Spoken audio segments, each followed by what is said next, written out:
राधे राधे सभी को। भक्ति में परीक्षा। भक्ति में परीक्षा होनी डेफिनेट है कि होगी ही होगी परीक्षा।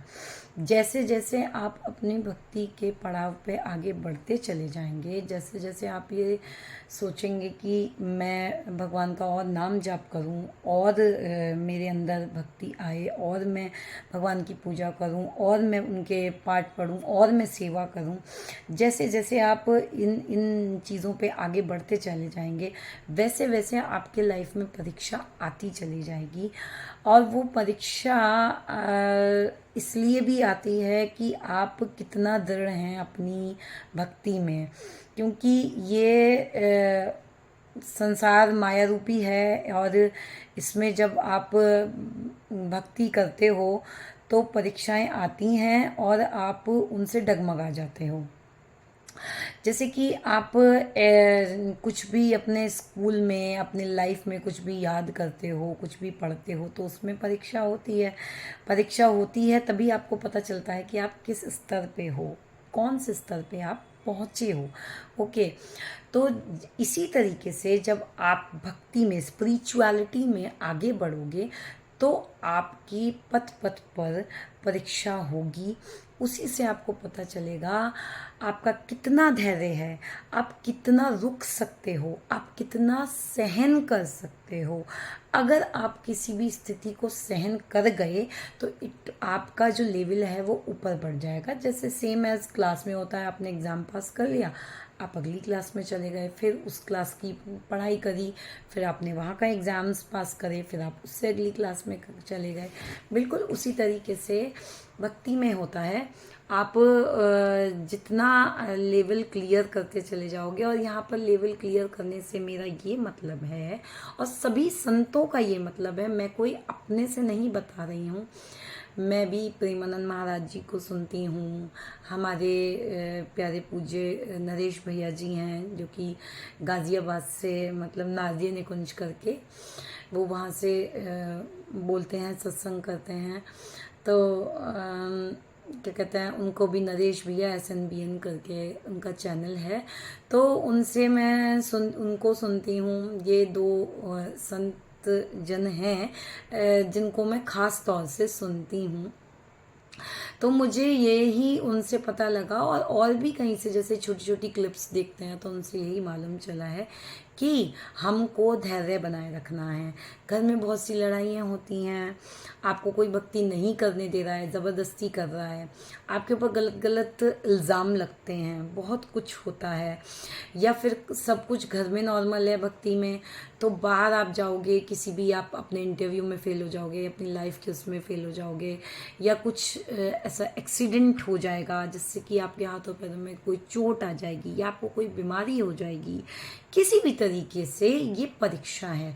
अगर आप इस परीक्षा में प्रभु से ये कहते हैं कि हे नाथ, आप मेरे साथ रहिएगा, मैं इतना मेरी लाइफ में बनाए रखिएगा कि चाहे कितनी भी परीक्षा आ जाए मैं अपना धैर्य बनाए रखूं, मैं आपको कभी भूलूं नहीं, मैं आपको कभी भूलूं नहीं।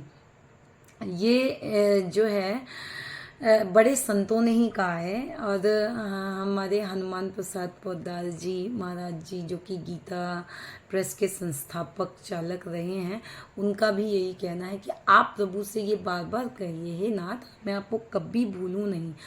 और कृष्ण को एट द सेंटर रखिए, राधा रानी श्री कृष्ण को एट द सेंटर रखिए कि आप और वो व्यक्ति जो भी आपको बुरा भला कह रहा है, या वो सिचुएशन जो भी बुरी और आप के साथ आ रही है, उस सिचुएशन और आपके बीच में श्री कृष्ण को सदैव रखिए, तो वो श्री कृष्ण अपने आप हैंडल कर लेंगे। और सदा कहते रहिए उनसे कि प्लीज़ आप मेरा किसी भी स्थिति में हाथ मत छोड़ना कि मैं डगमगा गई तो मैं पूरी तरह से नीचे गिर जाऊंगी या गिर जाऊंगा, तो आप मेरे साथ रहो।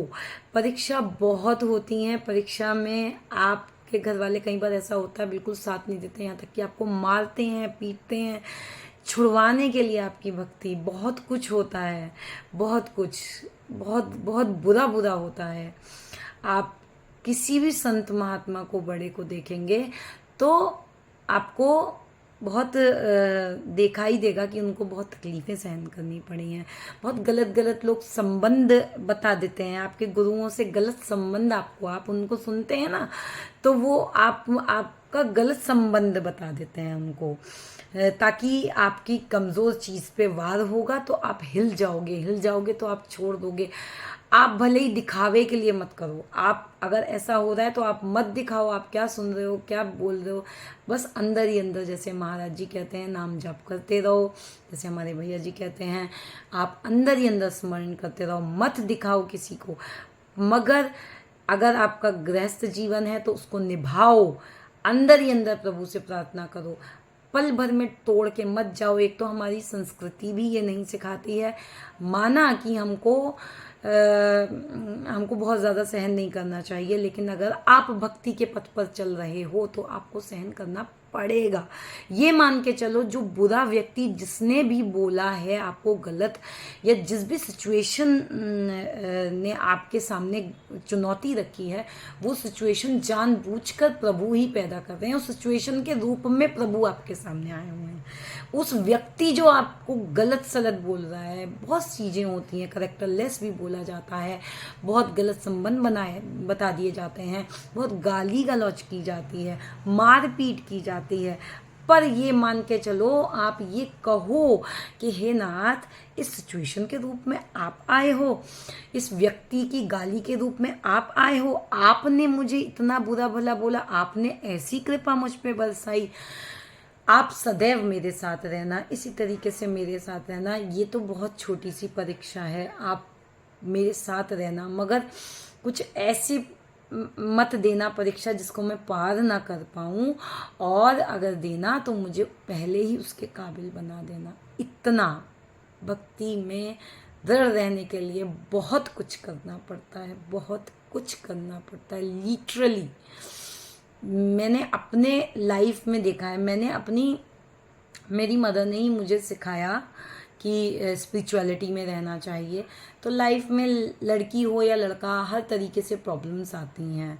लड़की हैं तो ससुराल में आएंगी, ऐसे लोग मिल जाएंगे जो भक्ति नहीं करते होते हैं, लड़के हैं तो वाइफ ऐसी मिल जाएगी जो नहीं करती होगी, घर बार बच्चे ऐसे होंगे, या ऐसा सराउंडिंग्स होगी जहाँ भक्ति नहीं होगी। बहुत चुभता है, लेकिन उसमें भी भक्ति अगर आपने नहीं छोड़ी तब आप आगे बढ़ जाओगे। जैसे जिद होती है ना, जिद है ना कि किसी शराबी की मैं तो शराब पी के ही रहूँगा, सिगरेट पीने वाले की मैं तो सिगरेट पीऊँगा, लड़ाई करने वाली स्त्री है तो मैं तो लड़ाई करूँगी, तो ऐसी भक्ति करने वाला है तो मैं तो भक्ति करूँगा। ठीक है, तुम मना करते हो, मैं दिखा के नहीं करूँगा, अंदर ही अंदर करूँगा, लेकिन करूँगा। और जो आपको गलत बोल रहा है उसके लिए जाप करके प्रभु के चरणों में आप समर्पित करो। आप उनको कहो कि नाथ मुझे कुछ नहीं चाहिए, इस व्यक्ति को सद्बुद्धि प्रदान कीजिए ताकि ये जान सके कि संत क्या होते हैं, क्या समर्पण होता है, क्या भक्ति होती है। जिसने गलत बोला है उसकी अपब्रिंगिंग गलत हो सकती है ना। तो आप किसी को गलत मत बोलो, बस यही कहो, हे नाथ ये कौन से रूप ले लेके कौन सी लीला आप रचते हो और आते हो। ठीक है, बस ये कुछ मेरे अपने भी अनुभव हैं, कुछ लोगों के, कुछ महाराज जी जो कहते हैं उनको सुन के धैर्य अपनाना तो पड़ता है ना। लाइफ में सभी के साथ सब कुछ होता है, तो जब हम और चीज़ों के लिए ज़िद कर सकते हैं तो भक्ति के लिए क्यों नहीं कर सकते। सभी को राधे राधे, मेरा तहे दिल से राधे राधे। सब कोशिश करो और भक्ति में लगो, गलत तरफ मत जाओ, प्लीज़ समझो इस बात को, संतों को सुनो, नाम जाप करो, माला से करो, आदत नहीं है तो एक दिन आदत हो जाएगी, सब कुछ सही होगा, डेफिनेटली होगा। प्रभु आपके साथ हैं। राधे राधे सभी को।